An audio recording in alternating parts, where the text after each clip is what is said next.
Ride the Wave Media and Novel Daybreak by Crescent Communities present The Witch Movie Project.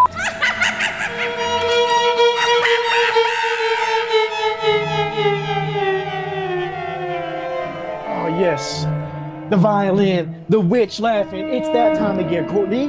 The Witch Movie Project. Here we are. Here we are. It's a bonus episode though, because we just had our amazing episode with the anime classics. Kiki, gotta love Kiki. Kiki's Delivery Service and Howl's Moving Castle. Howl's Moving Castle. And Spirited Away. I mean, for all the people who are into anime, these are the epitome of everyone's favorites. Like, they're literally still printing t-shirts with this. They are. And this artwork. is how big it is. This is how big it is. And this is why we're having this bonus episode, is because I ran into Ryan Bartley. She's a voice actress. She's an anime queen. She's been in over 170 anime or video games. There's 172, 173. It's 170. She's getting jobs right now as we speak, I think. Right? Still working. Right. She's still going. But listen, I caught up with her at Phoenix in Salt Lake City, and I this is why we're having this bonus, because the conversation took a turn when you'll see this when she brings up Miyazaki. Mm-hmm. She brought up Miyazaki, and I pounced. Let's get to bow down to Miyazaki. We are not worthy. We are not worthy. What me and Ryan talked about. All right, thanks, guys. We're here with Ryan Bartley. Now, if you don't know who she is, you have played. You know what? How many roles have you been in? I don't even know. I actually do not know. It's honestly incredible. Like, I've seen your list of movies, and it's like every anime made in the last 3-4 years. Thank you. You're so sweet. Thank you. But you're very good at what you do. You play a lot of these characters. Do you really enjoy anime?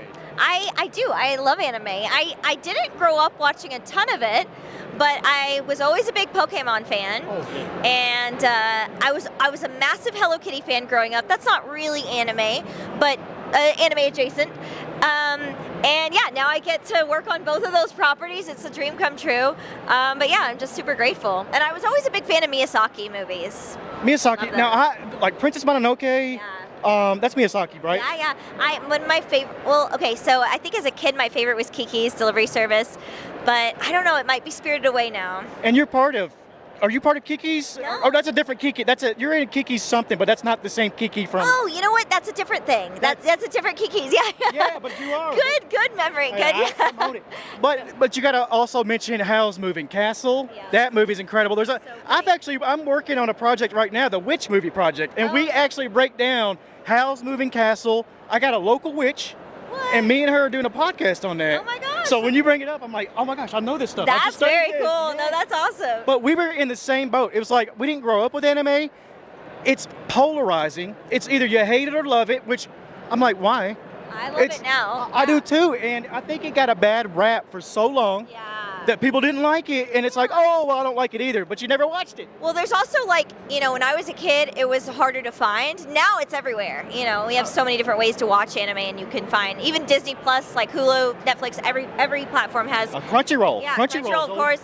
But back then, it was either Sailor Moon or Pokemon, or that's it. Or you had to find a VHS tape that was a bootleg version of a bootleg version. That's what I heard. Yeah, that was maybe even before my time. But that's what I've heard about, the one episode per VHS tape era. Yeah. Now, how did you get into this? Is this something you dreamed of? Did you want to be a kid? You know what? I've been interested in voiceover since I was a kid. I actually started as a tween. I was working for Radio Disney because they use real kids to do their promos and their commercial spots, So that's kind of how I started. But I always really wanted to do cartoons, and I loved cartoons growing up. I was into Rugrats and Rocko's Modern Life, Hey Arnold, Rocket Hour, that kind of classic Nickelodeon stuff. I loved those things. So I just always dreamed of doing cartoons, and I studied really hard and started taking classes on how to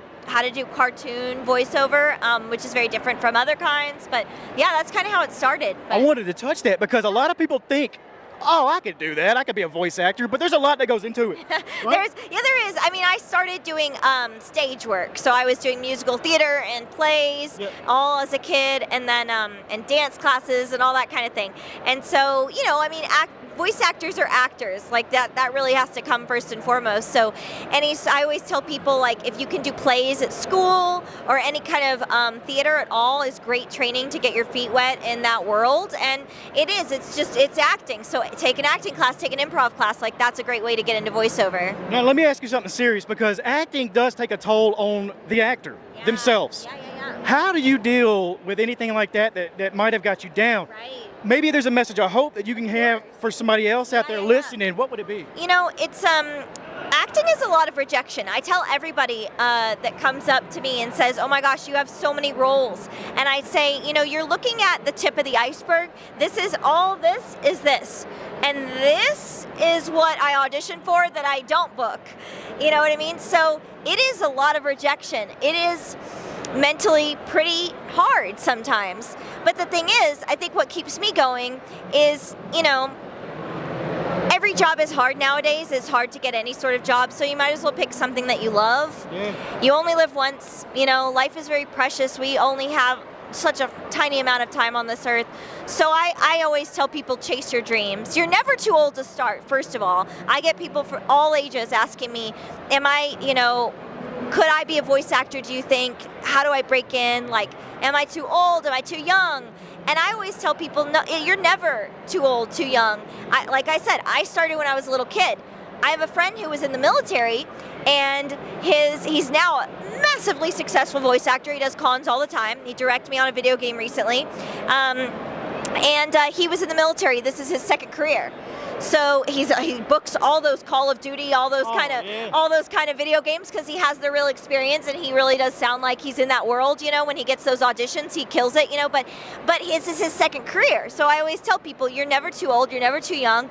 You know, follow your dreams. If you have any sort of interest in this, passion you want to explore, like, I love what I do, and I want everyone to be as happy as I am. You know, but yes, it is a lot of rejection, but I don't know, if it's worth it to you, you tune that out and you pick yourself back up. It's hard though. It's definitely hard. You lean on your friends. I do a lot of meditation. I'm a Peloton girl.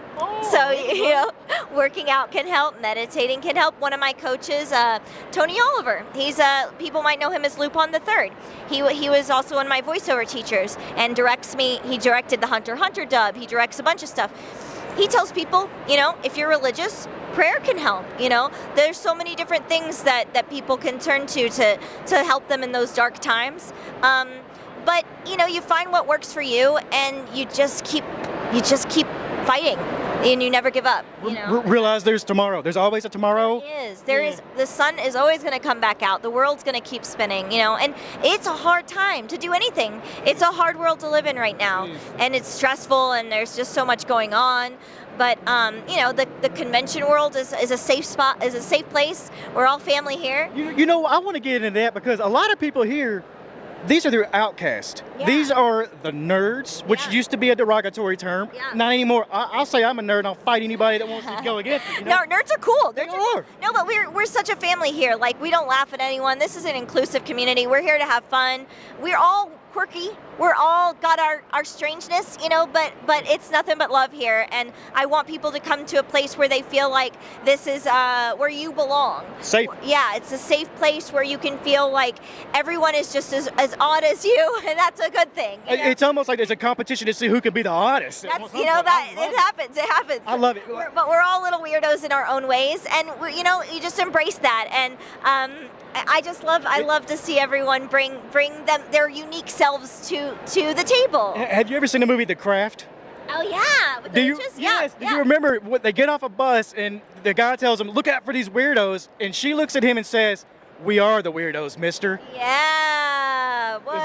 That's very relevant right here, right? So We true. are the weirdos, and we're proud of it. That's true. Let me ask you, let me get out on a happy note. what do you have coming out now? You got a video game? You got a what's big? What are you looking forward to? Talk about? What can I talk about? That's the first question. What can you actually talk about without getting in trouble? I know, I have to shuffle through my brain, like what is out? Be careful. What's been announced? I know I have to be careful. I will say I played a lot of people don't know this. I play the little Ghostbusters. I'll show you. In the Frozen Empire? Yes, in Frozen Empire. They're these little guys. You remember the little mini puffs? They're called mini puffs. That's their official name. That was you? Yeah. It's not just me. There's a bunch of us that did it for this movie. A group of us did it, but I'm one of them. That's gotta be fun. And this is now streaming, I think, on Netflix. Yeah. And is also on Blu-ray as of pretty recently. So I'll give a shout out to Ghostbusters Frozen Empire. I love that. We actually talked to Ernie Hudson, and he said he had so much fun making that movie. He hopes there's another one. Oh, yay! No, that's great to hear. Would you be a part of another one? Oh my gosh, yes, in a heartbeat. It was so fun. No, I Call her. The little mini puffs, they're so cute. No, we had a blast working on that. Call her for the next one, and I want my agent fee. I want a little. There you go. Get it. Thank you so much. No, thank you guys. Well, thank you guys. Ryan, I mean, really, thank you so much for having that conversation with me. I went in there not really expecting that. Really, I was with Promise to Live. PromiseToLive.org is your suicide prevention, suicide awareness organization. I went into FanX, being a part of that, being a part of Ride the Wave, and we were looking for messages of hope. That's why she gave us a message of hope there.